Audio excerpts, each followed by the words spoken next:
ನೀವು ಮೊದಲೇ ಬಾರಿ ನಮ್ಮ ಚಾನಲ್ನ ನೋಡ್ತಾ ಇದ್ದರೆ ಹಾಯ್, ನಾನು ರೂಪಾ.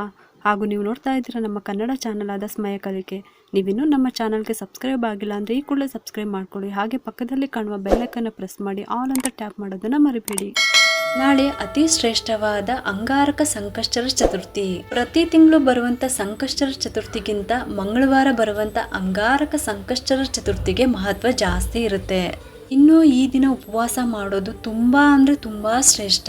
ಪ್ರತಿ ಸಂಕಷ್ಟರ ಚತುರ್ಥಿಗೆ ಉಪವಾಸ ಮಾಡೋದಕ್ಕಾಗಿಲ್ಲ ಅಂದ್ರೂ ಕೂಡ ಈ ಒಂದೇ ಒಂದಿನ ಅಂದ್ರೆ ಮಂಗಳವಾರ ಬರುವಂತಹ ಅಂಗಾರಕ ಸಂಕಷ್ಟರ ಚತುರ್ಥಿ ದಿವಸ ನೀವು ಉಪವಾಸ ಮಾಡೋದು ತುಂಬಾನೇ ಶ್ರೇಷ್ಠ. ಇದರಿಂದ ನಿಮ್ಗೆ ಅನಂತ ಪಟ್ಟು ಪುಣ್ಯ ಲಭಿಸುತ್ತೆ.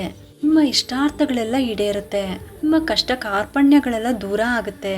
ಇನ್ನು ಮದುವೆ ವಿಚಾರಕ್ಕೆ ಸಂಬಂಧಪಟ್ಟಂತೆ ತುಂಬಾ ಪ್ರಯತ್ನ ಪಡ್ತಾ ಇದ್ರೆ ಅಥವಾ ಯಾವುದಾದ್ರೂ ಹೊಸ ಕೆಲಸಗಳನ್ನ ಪ್ರಾರಂಭ ಮಾಡಿ ಅದು ಸಕ್ಸಸ್ ಆಗ್ತಾ ಇಲ್ಲ ಅಂತ ಅನ್ನೋರು ಈ ದಿನ ಗಣೇಶನಿಗೆ ಈ ಒಂದು ಹಾರವನ್ನ ಅರ್ಪಿಸಿ. ಮನೆಯಲ್ಲಾದ್ರೂ ಗಣೇಶನಿಗೆ ಈ ಹಾರವನ್ನ ಅರ್ಪಿಸ್ಬೋದು, ಅಥವಾ ನೀವು ದೇವಸ್ಥಾನಕ್ಕೆ ತಗೊಂಡೋಗಿ ಕೊಡ್ತೀರಾ ಅಂದ್ರೆ ನಿಮ್ಮ ಹೆಸರಲ್ಲಿ ಅರ್ಚನೆ ಮಾಡಿಸ್ಬಿಟ್ಟು ಈ ಹಾರವನ್ನ ಅರ್ಪಿಸ್ಬೋದು. ಇವತ್ತಿನ ವಿಡಿಯೋದಲ್ಲಿ 2026ರ ವೈಶಾಖ ಮಾಸದ ಕೃಷ್ಣ ಪಕ್ಷದ ಚತುರ್ಥಿನಲ್ಲಿ ಬರುವಂತ ಅಂಗಾರಕ ಸಂಕಷ್ಟರ ಚತುರ್ಥಿ ಬಗ್ಗೆ ತಿಳಿಸ್ತಾ ಇದ್ದೀನಿ. ಚತುರ್ಥಿ ತಿಥಿ ಯಾವಾಗ ಪ್ರಾರಂಭ ಆಗುತ್ತೆ, ಯಾವಾಗ ಮುಕ್ತಾಯ ಆಗುತ್ತೆ, ಮತ್ತೆ ಈ ದಿನದ ಉಪವಾಸ ಪೂಜೆ ಹೇಗಿರಬೇಕು, ಇದ್ರ ಜೊತೆಗೆ ಯಾವ ದೀಪಾರಾಧನೆಯಿಂದ ನಿಮಗೆ ಗಣಪತಿಯ ಆಶೀರ್ವಾದದ ಜೊತೆಗೆ ಮಂಗಳನ ಆಶೀರ್ವಾದ ಕೂಡ ಸಿಗುತ್ತೆ. ಸರ್ಪದೋಷ, ಕುಜದೋಷ, ಸಂತಾನ ಫಲ, ಹಾಗೆ ಮದುವೆ ನಿಧಾನ ಆಗ್ತಾ ಇದ್ರೆ, ಕೆಲಸ ಕಾರ್ಯಗಳು ನಿಧಾನ ಆಗ್ತಾ ಇದೆ, ನಿಂತೋಗ್ತಾ ಇದೆ, ಯಾವ ಕೆಲಸನೂ ಕೈಗೂಡ್ತಾ ಇಲ್ಲ ಅಂತ ಅನ್ನೋರು, ಇನ್ನು ಕೋರ್ಟ್ ಕೇಸ್ಗಳಿಗೆ ಅಲಿತಾ ಇದ್ರೆ, ಭೂಮಿಗೆ ಸಂಬಂಧಪಟ್ಟಂತ ಸಮಸ್ಯೆಗಳನ್ನ ಎದುರಿಸ್ತಾ ಇರೋರು ಈ ದಿನ ಉಪವಾಸ ಇದ್ದು ಗಣೇಶನನ್ನ ಆರಾಧನೆ ಮಾಡೋದ್ರಿಂದ ಇಂಥ ಎಲ್ಲಾ ಸಮಸ್ಯೆಗಳಿಗೂ ಕೂಡ ಪರಿಹಾರ ಸಿಗುತ್ತೆ. ಬನ್ನಿ ಇವಾಗ ಚತುರ್ಥಿ ತಿಥಿ ಯಾವಾಗ ಪ್ರಾರಂಭ ಆಗುತ್ತೆ, ಯಾವಾಗ ಮುಕ್ತಾಯ ಆಗುತ್ತೆ ಅಂತ ತಿಳ್ಕೊಳ್ಳೋಣ. ಈ 2026ರಲ್ಲಿ ನಮಗೆ 2ನೇ ಬಾರಿ ಅಂಗಾರಕ ಸಂಕಷ್ಟರ ಚತುರ್ಥಿ ಬಂದಿರುವಂಥದ್ದು.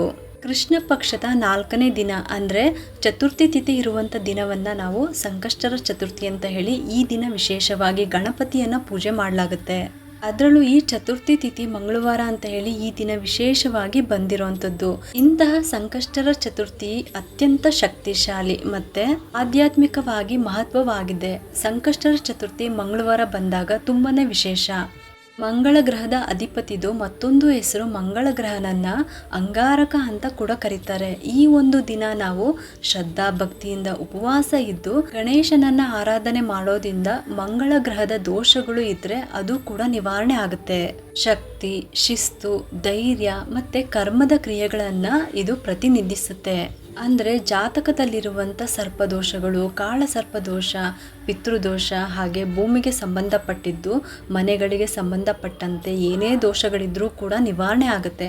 ಹಂಗಾಗಿನೇ ಪ್ರತಿ ತಿಂಗಳು ಬರುವಂತ ಸಂಕಷ್ಟರ ಚತುರ್ಥಿಗಿಂತ ಮಂಗಳವಾರ ಬರುವಂತ ಅಂಗಾರಕ ಸಂಕಷ್ಟರ ಚತುರ್ಥಿಗೆ ಮಹತ್ವ ಜಾಸ್ತಿ. ಯಾವಾಗ್ಲೂ ಮೊದಲನೇ ಸಲ ಸಂಕಷ್ಟರ ಚತುರ್ಥಿ ವ್ರತವನ್ನ ಪ್ರಾರಂಭ ಮಾಡೋರು ಶ್ರಾವಣ ಮಾಸದಲ್ಲಿ ಬರುವಂತ ಸಂಕಷ್ಟರ ಚತುರ್ಥಿ ಅಥವಾ ಮಂಗಳವಾರ ಬರುವಂತ ಅಂಗಾರಕ ಸಂಕಷ್ಟರ ಚತುರ್ಥಿ ದಿನ ಪ್ರಾರಂಭ ಮಾಡಿದ್ರೆ ತುಂಬಾನೇ ಶ್ರೇಷ್ಠ. ಅಲ್ಲದೆ ಈ ದಿನದ ಉಪವಾಸ, ಪೂಜೆ ಹಾಗೆ ದೀಪಾರಾಧನೆಯಿಂದ ನಿಮಗೆ ಗಣಪತಿಯ ಆಶೀರ್ವಾದದ ಜೊತೆಗೆ ಮಂಗಳನ ಆಶೀರ್ವಾದ ಕೂಡ ಸಿಗುತ್ತೆ. ಸರ್ಪದೋಷ, ಕುಜದೋಷ, ಸಂತಾನ ಫಲ, ಹಾಗೆ ಮದುವೆ ನಿಧಾನ ಆಗ್ತಾ ಇದ್ರೆ, ಕೆಲಸ ಕಾರ್ಯಗಳು ನಿಧಾನ ಆಗ್ತಾ ಇದೆ, ನಿಂತೋಗ್ತಾ ಇದೆ, ಯಾವ ಕೆಲಸನೂ ಕೈಗೂಡ್ತಾ ಇಲ್ಲ ಅಂತ ಅನ್ನೋರು ಕೋರ್ಟ್ ಕೇಸ್ಗಳಿಗೆ ಅಲಿತಾ ಇದ್ರೆ, ಭೂಮಿಗೆ ಸಂಬಂಧಪಟ್ಟಂತ ಸಮಸ್ಯೆಗಳನ್ನ ಎದುರಿಸ್ತಾ ಇರೋರು ಈ ದಿನ ಉಪವಾಸ ಇದ್ದು ಗಣೇಶನನ್ನ ಆರಾಧನೆ ಮಾಡೋದ್ರಿಂದ ಇಂಥ ಎಲ್ಲಾ ಸಮಸ್ಯೆಗೂ ಕೂಡ ಪರಿಹಾರ ಸಿಗುತ್ತೆ. ಬನ್ನಿ ಇವಾಗ ಚತುರ್ಥಿ ತಿಥಿ ಯಾವಾಗ ಪ್ರಾರಂಭ ಆಗುತ್ತೆ, ಯಾವಾಗ ಮುಕ್ತಾಯ ಆಗುತ್ತೆ ಅಂತ ತಿಳ್ಕೊಳ್ಳೋಣ. ವೈಶಾಖ ಮಾಸದ ಕೃಷ್ಣ ಪಕ್ಷದ ಚತುರ್ಥಿ ತಿಥಿ ಪ್ರಾರಂಭ ಆಗೋದು 5ನೇ ತಾರೀಕು ಮೇ ಬೆಳಗಿನ ಜಾವ 5:20 ಅಂದ್ರೆ ಇದೇ ಮಂಗಳವಾರ ಅಂದ್ರೆ ನಾಳೆ ದಿವಸ ಮಂಗಳವಾರ ಬೆಳಗಿನ ಜಾವ 5:20 ಪ್ರಾರಂಭ ಆಗುತ್ತೆ. ಮಾರನೇ ದಿನ 6ನೇ ತಾರೀಕು ಬುಧವಾರ ಬೆಳಗ್ಗೆ 7:50 ಮುಕ್ತಾಯ ಆಗುತ್ತೆ.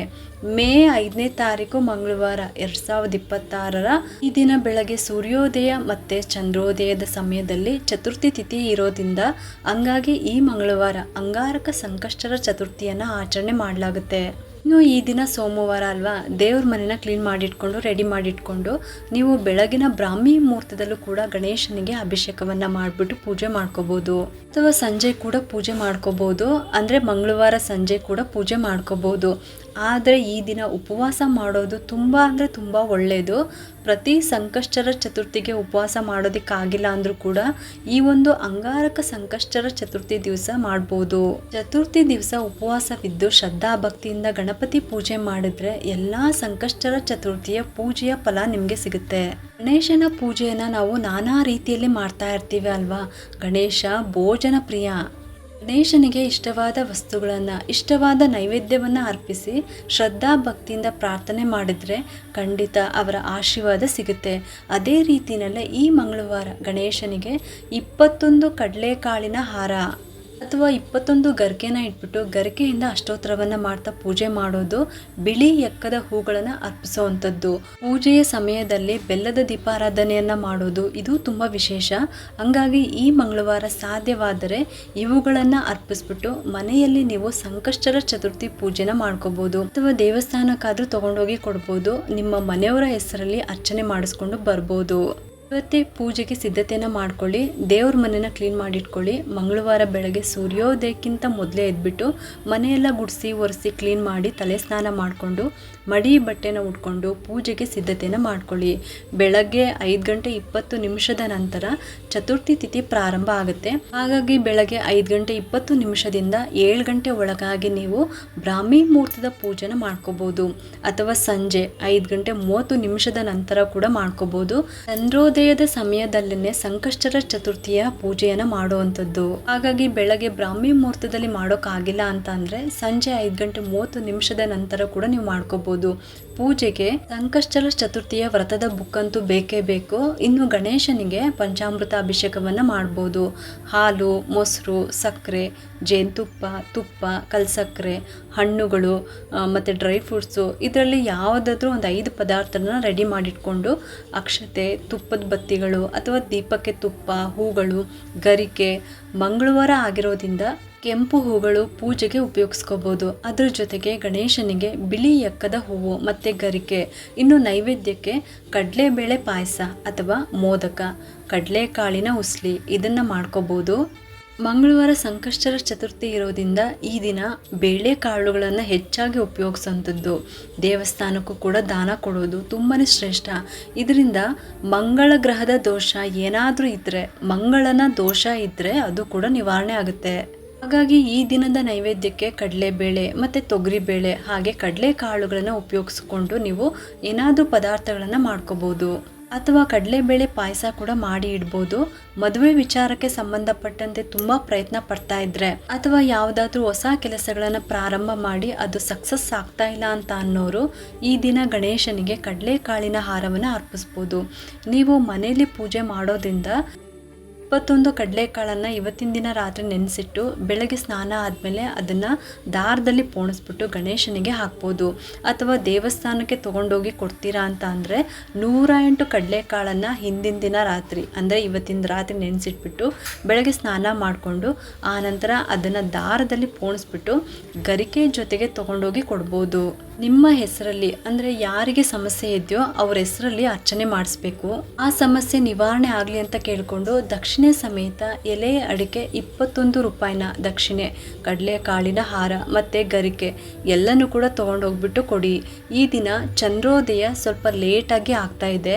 ಅಂದರೆ ಚಂದ್ರ ಗೋಚಾರ ಆಗ್ತಾ ಇರೋದು ರಾತ್ರಿ 10:20 ಹಂಗಾಗಿ ಬೆಳಗ್ಗೆ ಸೂರ್ಯೋದಯದ ಸಮಯದಿಂದನೇ ಉಪವಾಸ ಇದ್ದು ರಾತ್ರಿ 10:20 ನಂತರ ಚಂದ್ರನನ್ನು ನೋಡಿಬಿಟ್ಟು ಅರ್ಘ್ಯ ಕೊಟ್ಟು ಆ ನಂತರ ನೀವು ಉಪವಾಸ ಬಿಡ್ಬೋದು. ಇದಿಷ್ಟು ಕೂಡ ನಾಳೆ ಮಂಗಳವಾರ ಅಂಗಾರಕ ಸಂಕಷ್ಟರ ಚತುರ್ಥಿ ಇರೋದ್ರಿಂದ ಯಾವ ರೀತಿ ನೀವು ಸಿದ್ಧತೆ ಮಾಡ್ಕೋಬೇಕು ಅಂತ ತಿಳಿಸ್ಕೊಟ್ಟಿದ್ದೀನಿ. ಇನ್ನು ಈ ಅಂಗಾರಕ ಸಂಕಷ್ಟರ ಚತುರ್ಥಿಯ ಪೂಜೆ ವಿಧಾನವನ್ನು ನಾನು ಮುಂದಿನ ವಿಡಿಯೋದಲ್ಲಿ ತಿಳಿಸ್ಕೊಡ್ತೀನಿ. ಈ ಒಂದು ಉಪಯುಕ್ತ ಮಾಹಿತಿ ನಿಮ್ಗೆ ಇಷ್ಟ ಆಗಿದೆ ಅಂತ ನಾನು ಭಾವಿಸ್ತಾ ಈ ವಿಡಿಯೋನ ಮುಗಿಸ್ತಾ ಇದ್ದೀನಿ. ಈ ವಿಡಿಯೋ ಏನಾದರೂ ನಿಮ್ಗೆ ಇಷ್ಟ ಆಗಿದ್ದರೆ ಒಂದು ಲೈಕ್ ಮಾಡಿ, ಶೇರ್ ಮಾಡಿ ಮತ್ತು ಸಬ್ಸ್ಕ್ರೈಬ್ ಮಾಡಲು ಮರಿಬೇಡಿ. ಯಾಕಂದರೆ ನೀವು ಮಾಡೋ ಒಂದು ಸಬ್ಸ್ಕ್ರೈಬಿಂದ ನಮ್ಮಂತಹ ಸಣ್ಣ ಸಣ್ಣ ಚಾನಲ್ಸ್ಗೆ ಒಂದು ಸಪೋರ್ಟ್ ಮಾಡ್ದಂಗೆ ಆಗುತ್ತೆ. ಮತ್ತೆ ಸಿಗ್ತೀನಿ ಮುಂದಿನ ಹೊಸ ವಿಡಿಯೋದೊಂದಿಗೆ ಅಂತ ಹೇಳ್ತಾ ಈ ವಿಡಿಯೋನ ಮುಗಿಸ್ತಾ ಇದ್ದೀನಿ. ಸರ್ವೇ ಜನ ಸುಖಿನೋ ಭವಂತು.